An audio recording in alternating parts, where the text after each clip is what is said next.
Coucou les amigos, j'espère que vous allez bien. Donc on est aujourd'hui le 5 avril 2022. Toujours je suis dans le mobilhome du côté de Pornic avec moi-même. Donc Jules, pour commencer, comment ça va? Eh bien écoutez, Jules Ancion, moi ça va très bien. Là c'est un plaisir d'être avec vous en votre compagnie en face du miroir. Et je suis bien motivé à continuer de partager sur cette expérience du Tour de France et de le moissonner soigneusement.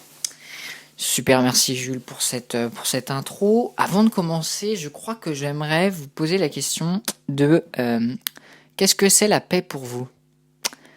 Ah ah, je ne m'y attendais pas. Eh bien, je dirais que la paix, c'est ce moment où on se sent plein.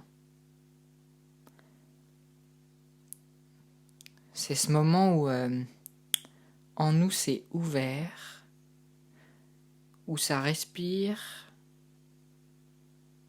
et où on sent qu'on n'a rien à faire d'autre qu'à être. On n'a pas besoin de plaire, on n'a pas besoin de se forcer à faire, juste on est. Et quand on est dans l'action, quand on est en paix, c'est comme si on était dans l'action, mais qu'il y avait quelque chose, une conscience qu'on était au-dessus de ce qu'on faisait, et qui embrassait toute la situation, qui embrassait les personnes qui sont sur place, les missions, les mouvements, comme si on se rappelle qu'on est beaucoup plus grand que ce qu'on croit être et que toute chose se passera bien. Comme si on est dans une confiance et rassasié de vivre, heureux, joyeux, tranquille. Et je vous remercie de m'avoir posé cette question, Jules, comme ça me permet de m'entraîner à être dans cette étape pour le reste de l'interview. Ah, bah merci, avec joie de vous avoir posé cette question. Est-ce que donc tu pourrais continuer lors du premier entretien par rapport à ce Tour de France? On a terminé à l'espèce de colloque extraordinaire de Sacha qui était à Bru, à côté de Rennes. Est-ce que tu as quelque chose à rajouter par rapport à ça? Ouais, j'ai annoté ça tout à l'heure sur un petit bout de papier. Là-bas, en fait, aussi, j'ai rediscuté avec une personne sur le fait de déprimer, quoi. Juste quand on déprime. Et en fait, je l'ai questionné assez radicalement pour m'apercevoir et vraiment trouver du sens, en fait, à cette expérience qu'on vit, quoi. Et une des pistes que j'ai trouvées où, quand on l'a suggéré, je sais que ça m'a mis en joie, donc je me suis dit, ah, si ça produit ça en moi, c'est que il y a quelque chose qui résonne, donc quelque chose qui est en lien avec le vrai. Et c'était le fait qu'en fait une déprime indique la direction que l'on emprunte n'est pas la plus joyeuse pour nous, n'est pas celle qui colle le plus avec nos valeurs. Et pour montrer ça, c'est que, vous savez, il y a des moments dans la vie où on fait quelque chose, c'est dur, on n'y arrive pas, c'est galère, on se fait refuser des trucs, mais comme on est centré avec ce qu'il y a de plus prioritaire, de plus essentiel, de plus kiffant dans notre life, et ben en fait, on est joyeux. Et c'est-à-dire qu'on se prend des vagues dans la gueule, mais on est content d'être dans la flotte.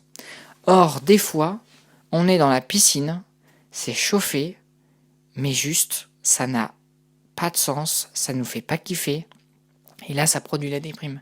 Et moi, je pense que ce que j'ai vécu à Paris, dans le cadre dans lequel j'étais, dans les énergies dans lesquelles j'étais, qui était en lien avec l'art contemporain, mais pas celui qui me fait vibrer, pas avec les enjeux qui me font vibrer, je pense que c'est ça qui a dû initier ma déprime, et que la direction que j'ai envie de prendre en lien avec ça, et c'est ce que j'avais partagé dans le podcast juste avant, c'est de continuer cette espèce de ligne de je fais ce qui me met le plus en joie et ce en quoi je trouve, le plus de sens.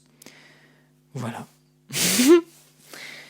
Donc pour continuer, après être allé à Bru, je suis allé rejoindre mon amie, ma grande amie Lucie et son amoureux Antoine à Saffré, qui est une ville entre Rennes et Nantes.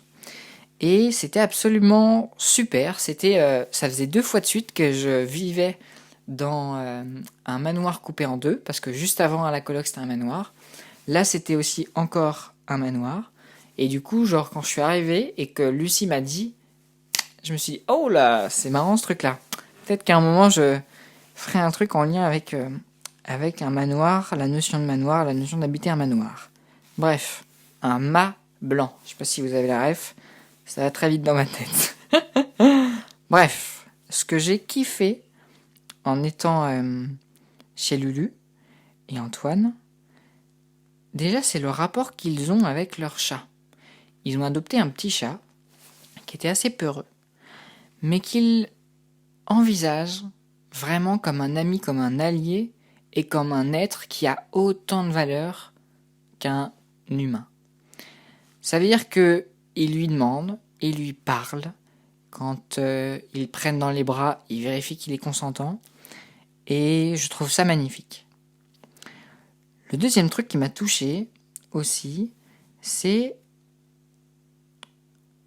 de capter que dans ce lieu, où Lulu, que j'ai interviewé d'ailleurs, je vous invite à écouter, c'est Lucie Guérin Manufacture, elle a un espace où elle crée, une espèce de pièce où elle crée, qui était un endroit, parce que c'était la maison où sa grand-mère elle vivait avant, qui est un endroit qui a toujours été considéré comme un dépotoir, un endroit de passage qui allait jusqu'aux chambres.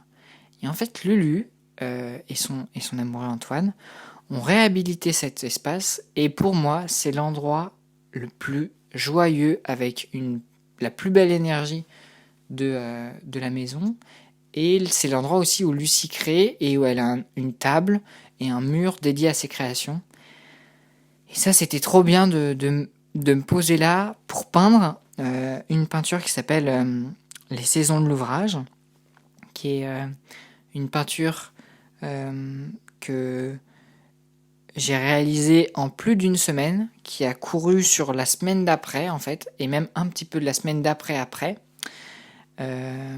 Qui se découpe en 4 parties, qui représentent les 4 saisons, auquel est associé en fait un élément bouddhiste. Donc c'est une peinture qui est un mélange entre des couleurs associées à la médecine traditionnelle chinoise, notamment au cycle des saisons, comme j'ai pu le voir dans la formation de shiatsu que je suis, avec des symboles bouddhistes qui sont hyper importants, et auquel j'ai essayé d'associer chaque saison à une fonction, à un symbole et donc à une couleur.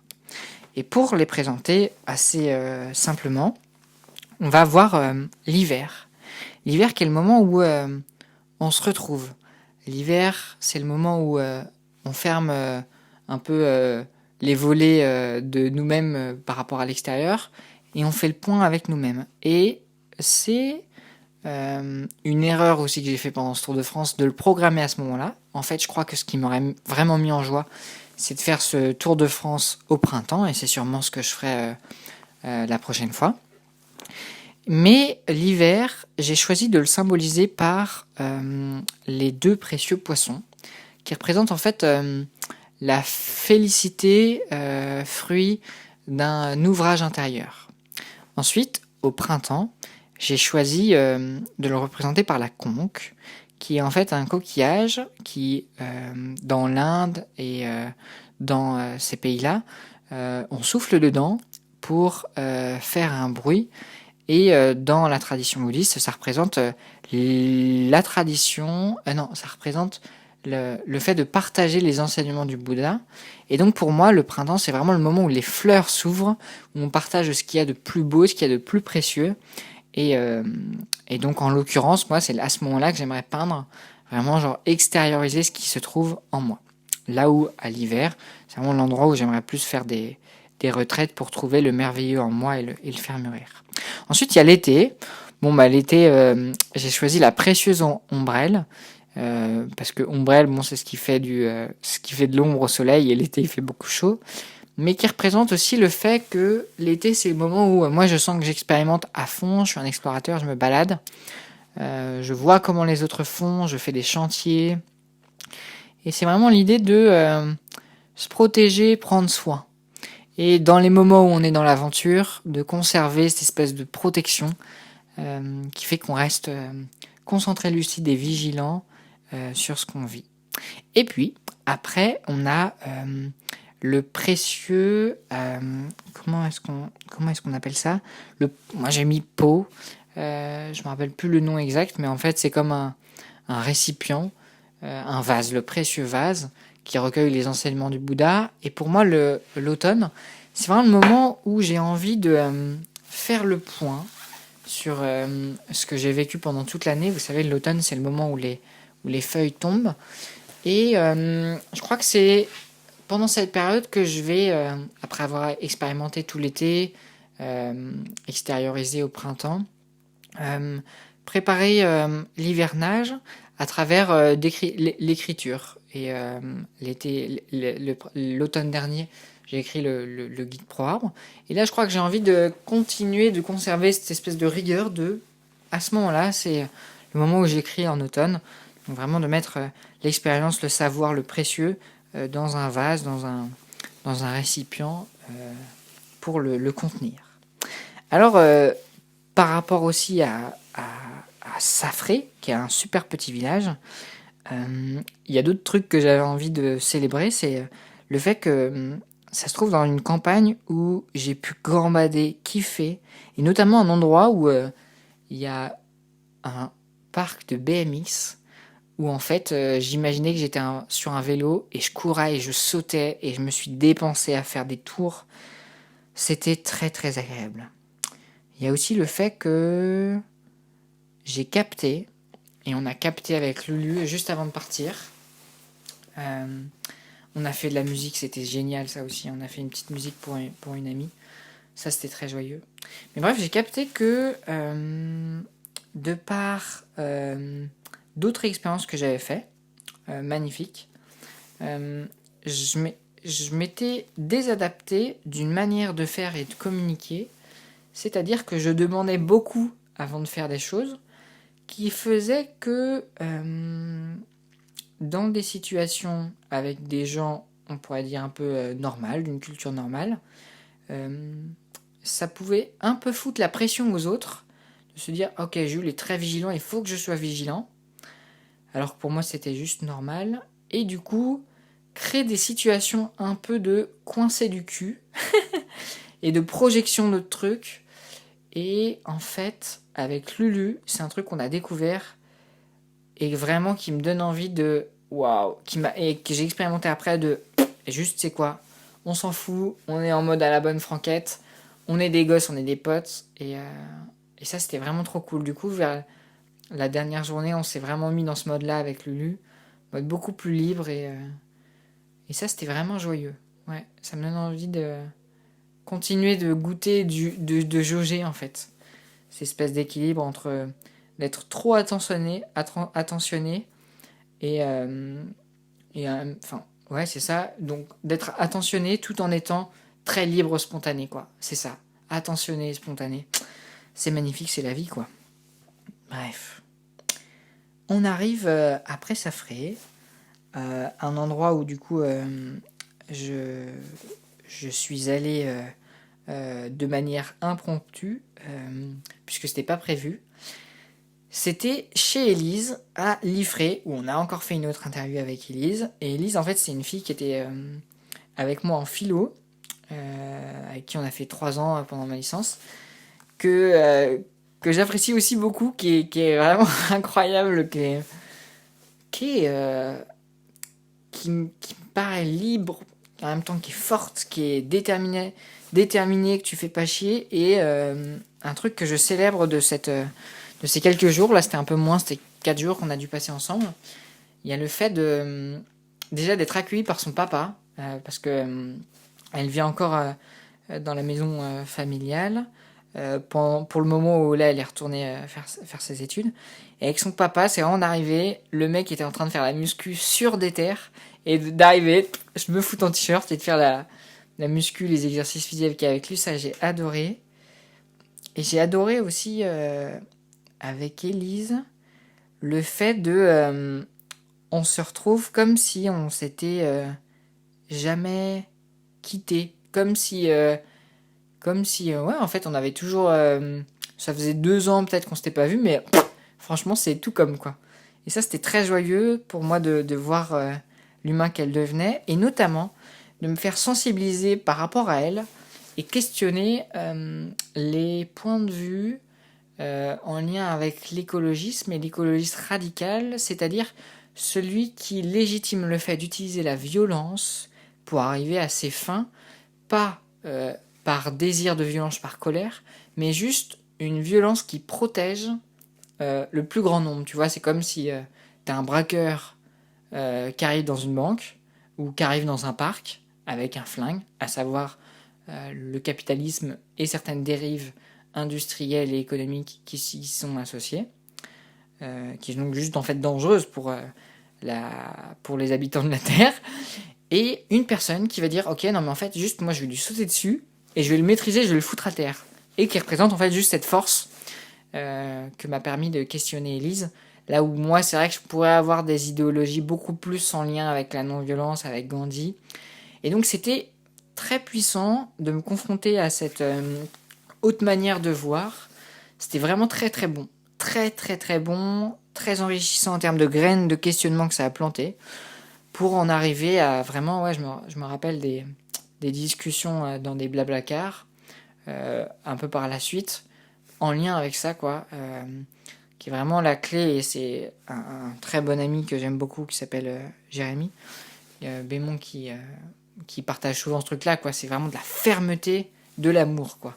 C'est ferme, mais plein d'amour. Et pour moi, fermeté n'est pas synonyme de violence, bien au contraire.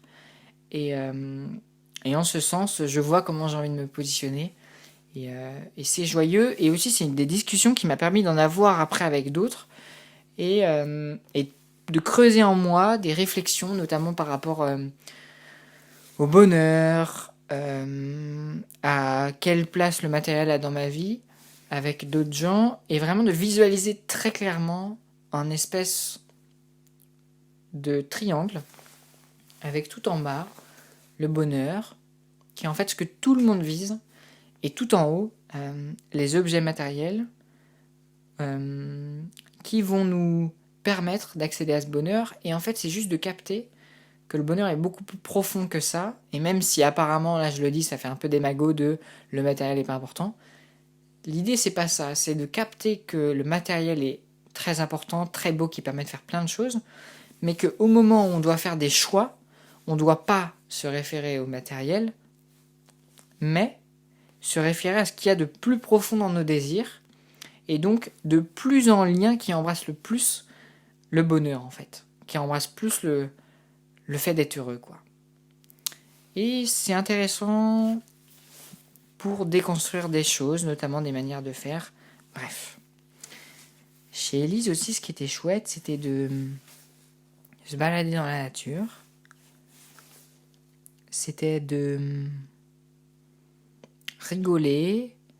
Et c'était de peindre un peu comme un petit forcené sur les saisons de l'ouvrage que j'ai présenté tout à l'heure. Et qu'elle soit concentrée sur un livre qu'elle écrivait. Et d'être à 2 pièces l'un de l'autre. Et de chacun être concentré sur quelque chose. Et c'est vraiment associé à la notion d'atelier dont je parle juste après. Quelque chose que j'ai beaucoup aimé. Et pour continuer sur cette notion d'atelier, c'est vrai qu'il y a quelque chose quand on a un espace qui est attribué à une fonction, à savoir créer, qu'on a des plages horaires et qu'on a aussi la possibilité, la joie d'être accompagné de gens qui sont dans les mêmes dynamiques.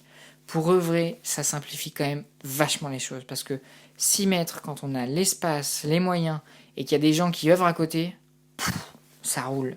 Et ça, c'est vraiment Ça stimule vraiment le désir de me donner encore plus les moyens de vivre ces moments de collaboration et d'ouvrage sur des projets, même différents, mais ensemble. Alors au moment où je parle là, je sens que j'ai un peu mal à la tête. Peut-être parce que je donne des informations qui sont peut-être un peu mentales. Et ça me donne envie de revenir tranquillou dans le cœur. Et de me reconnecter à la suite. Où j'arrive... Ah si, ça c'était chouette avec Elise aussi. On a fait des cours de danse, de breakdance. Et moi, j'aimais pas devoir faire une chorégraphie. Du coup, j'avais quitté le cours. Et après, j'étais revenu, mais je faisais mes propres mouvements. Et non, ça c'était marrant d'assumer ça. Ok, donc là, je pars de chez Elise. Je fais un petit covoit pour aller cette fois-ci à Nantes. Et là, trop bon covoit. J'arrive chez Johnny. Johnny qui est un artiste que j'avais déjà rencontré plus tôt et que j'avais eu la joie de rencontrer un peu plus en profondeur dans une résidence artistique au Mills. Donc la maison des Vessades et de Virginie. Et en fait, très touché par ce gars qui est en même temps sensible, vif, créatif, à fleur de peau. Et ses colocs qui étaient aussi très chouettes. Où là, donc, je suis resté juste le week-end. Et ce que j'ai envie peut-être de partager, c'est qu'aussi, on a fait une interview avec lui, c'était un régal. Je vous invite aussi à la regarder. Johnny, je pense que c'est ça sur Internet. Où en fait, le gars, c'est vraiment son cœur, son amour, son désir qui régit sa vie. Dans le genre dans sa chambre, il a un lit, mais il a aussi une branche qui prend un tiers de la pièce. Ça veut dire qu'à un moment, il se baladait, il a vu une branche qu'il trouvait belle, poum, il l'a ramenée dans sa piaule, et là, la branche prend un tiers de son espace. Et c'est beau. Et pareil, genre une déco vraiment super. Et des super réflexions, notamment dans cette interview partagée avec lui, autour d'une pratique artistique liée au son, à la musique, qui n'est pas juste de faire ce que les gens font, mais qui est de créer des expériences sensorielles associées au son et à la vibration, qui sont presque chamaniques, guérissantes, et associées au son. Dans le sens où le mec, ce qu'il fait, c'est qu'il crée des machines, une machine à percussion, où une personne se met devant, et genre il y a la grosse caisse qui est juste dans son dos. Sur les côtés de ses bras autour, il y a des trucs qui vont faire des vibrations. Et Johnny est derrière, il tape dessus, et en fait c'est comme s'il faisait un massage sonore et vibratoire à la personne qui est devant. Et je trouve ça incroyable. Bref, ensuite, pendant le moment où j'étais là-bas, j'étais encore sur le fait de finir cette peinture des saisons de l'ouvrage, là, qui était vraiment précise, et où d'ailleurs j'étais un peu déçu. Vous verrez si vous regardez mes peintures, notamment sur Instagram. C'est celle qui est avec 4 cercles. Notamment le moment où j'ai rajouté le noir, où pour moi ça a pété la dynamique du bois que j'aimais beaucoup. Donc un peu de tristesse à ce moment-là, et encore le désir de vérifier avant de mettre le coup de pinceau si vraiment j'en ai le désir. Et ça c'est marrant, et là je le profite pour ça n'a rien à voir avec ce qu'on disait, mais c'est vraiment associé à ma pratique de peinture, et c'est mon job dans cet exposé-là de déplier en fait mon expérience du Tour de France pour progresser, pour grandir.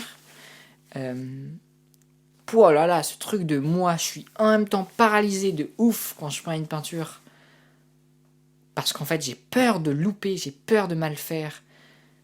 J'ai peur de gâcher ce que je suis en train de faire. Donc, avant de faire le trait, c'est chaud. Mais en même temps, là, ce que je suis en train de dire, c'est que des fois, je fais des traits qui sont en trop. Et après, je suis un peu en mode triste de les avoir faits. Et j'ai pas de réponse là. J'ai juste une incompréhension et un truc de ah, t'as encore un peu à creuser mon Julos pour progresser sur ça. Bref, on avance. Je vais juste après chez Johnny, là, toujours à Nantes. C'est un autre espace avec des gens que j'aime beaucoup. Là, Féfé, Pops, toute la clique, en fait, une coloc de beaux-ardiens qui vivent... Waouh, qui vivent... J'adore, j'ai des images qui reviennent. Qui vivent en plein centre de Nantes. Et là, déjà, je suis touché par la rencontre avec un gars qui s'appelle Pascal, qui est l'amoureux de Naïma, qui est aussi peintre, dessinateur, qui revient d'un voyage avec Naïma aussi en itinérance. Et je suis touché par ce gars, son rapport au temps, sa présence, la conscience et l'importance légère, mais en même temps forte, massive, puissante et souple et détendue qu'il a avec sa pratique artistique. C'est-à-dire que là où moi, ça faisait 1 mois et demi que pour chaque peinture, j'écrivais des textes, j'inventais des personnages, j'inventais des situations, des villes, des manières de faire, des histoires, je me retrouve en face d'un mec qui me dit juste, moi je prends une feuille et je peins ou je dessine comme si c'était la dernière fois que j'allais produire quelque chose. Et donc le mec, il y a tout son corps, tout son âme, tout son être qui est mis présentement dans une œuvre qui sera en fait le fruit, le résidu de toute son énergie, de toute sa sincérité. Et qui va durer, genre une production qui va durer 10 secondes, 3 minutes, 15 minutes, très rapide quoi.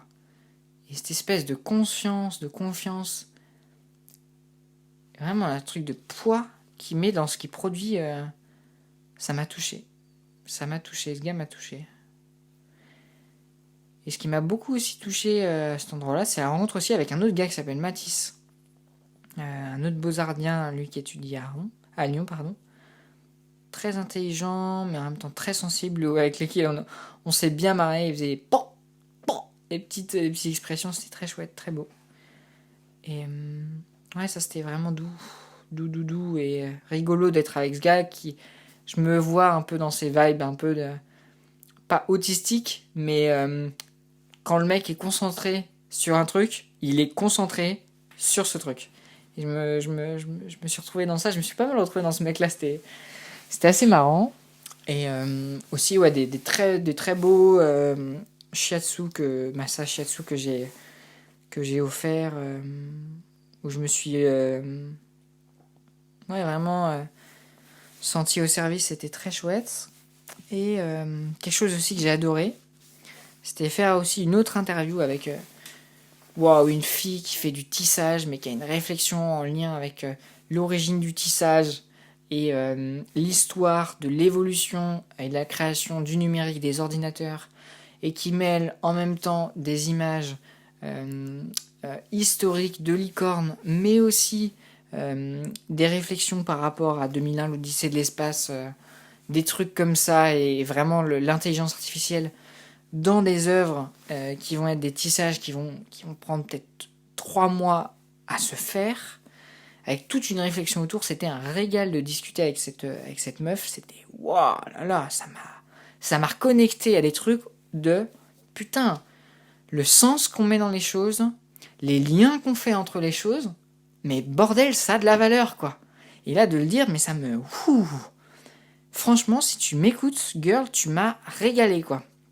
Bref, ce qui était très chouette dans l'endroit où j'ai rencontré cette fille, qui est en fait un atelier mis à disposition par la ville, qui est une ancienne pharmacie, et que mes petits potos, Élise, Pops, Féfé et Gauthier, ont récupéré d'une certaine manière pour œuvrer pendant une certaine durée dedans. C'est que c'est vraiment là pour le coup un espace dédié à la création, en plein cœur d'une zone un peu chaude. C'est-à-dire qu'on s'est fait pote avec... Enfin moi j'ai le sentiment de m'être fait pote avec des mecs qui vendaient du shit juste à côté. C'était trop bien d'être avec eux, même si des fois je me sentais pas en confiance à certains moments. Il y a d'autres moments où clairement j'y étais et j'ai été touché, notamment par un moment. J'étais tout seul dans la pharmacie, donc l'atelier qui était une ancienne pharmacie. Et là j'entends tout, tout, tout. Et moi j'avais un peu des trucs de valeur et du coup forcément éducation un peu basée sur la peur et basée sur ça et aussi basée sur des expériences. Je flippe un peu. J'ouvre, parce que j'étais tout seul, j'ouvre. Et là genre je tombe sur les gars qui vendent du shit normal, tu vois. Et un des mecs qui fait ouais, t'aurais pas avec une petite voix des pansements là, on a un pote qui s'est ouvert l'arcade. Et en fait genre c'était deux potes qui jouaient ensemble.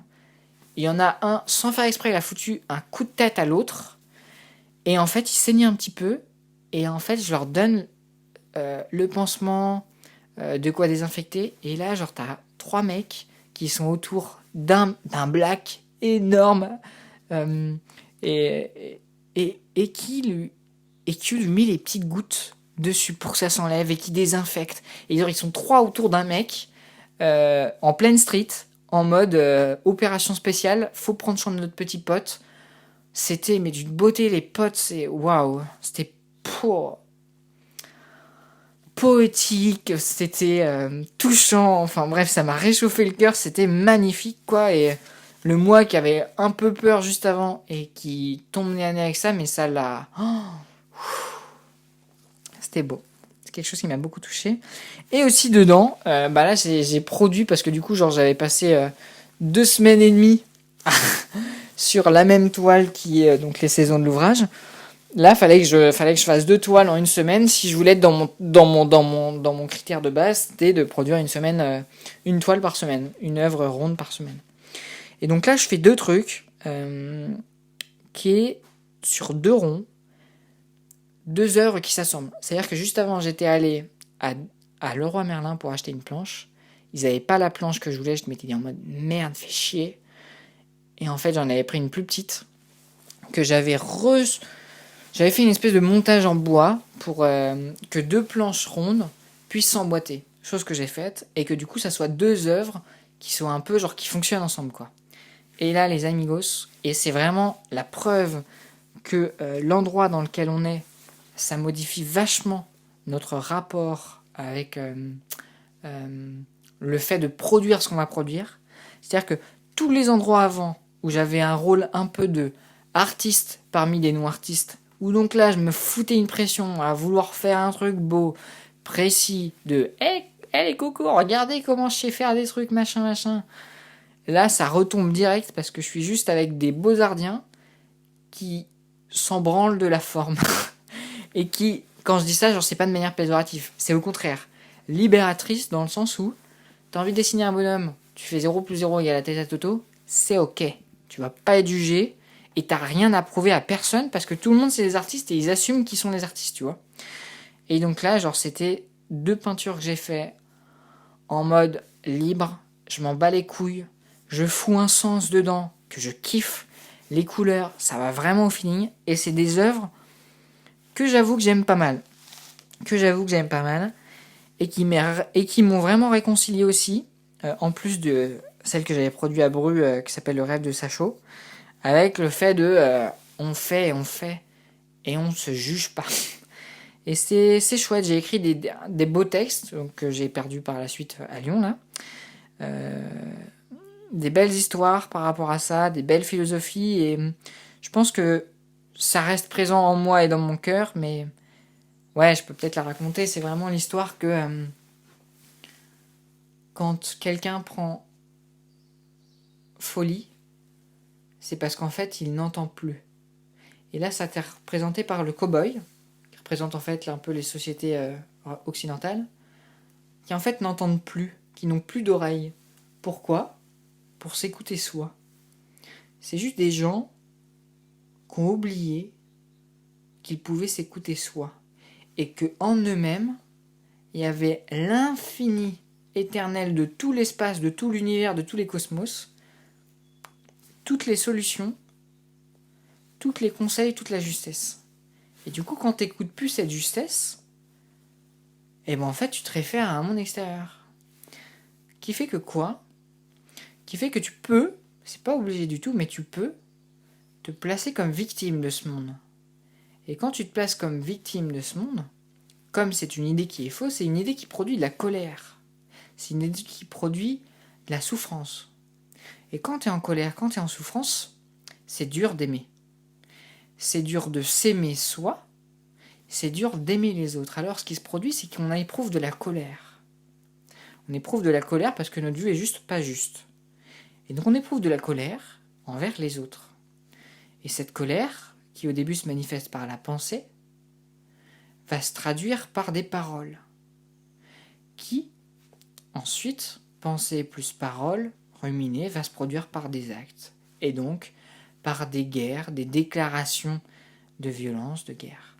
Et là, c'est vraiment le cow-boy qui vont attaquer les Indiens. Et les Indiens, eux, ils sont pépouses dans leur camp, et ils entendent les cow-boys arriver. Et là, ils sont pas en mode panique. Les Indiens, ils se réunissent en cercle. Ils se recentrent. Ils se rappellent qui ils sont, à savoir l'infini de l'univers.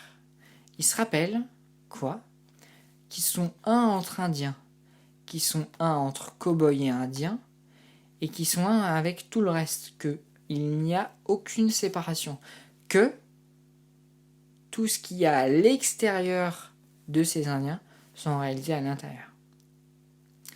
Et se rappelant cela, ils se rappellent que leurs cow-boys, que les cow-boys, sont juste des manifestations intérieures de cette colère qui aussi, eux, leur appartient et sont responsables et auxquels ils ont le désir de prendre soin. Alors tous les Indiens, ils se regardent, et là, il crie un truc que j'avais noté dans mon histoire que j'ai perdu, qui est « Oh, hey, Kanafotoy !»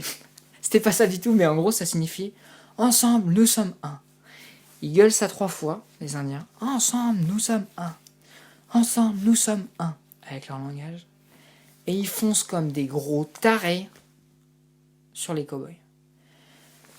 Et en fait, dans ma peinture, que vous verrez si vous avez la curiosité d'aller voir, en gros, c'est les chevals où les Indiens sont représentés comme étant des chevaux avec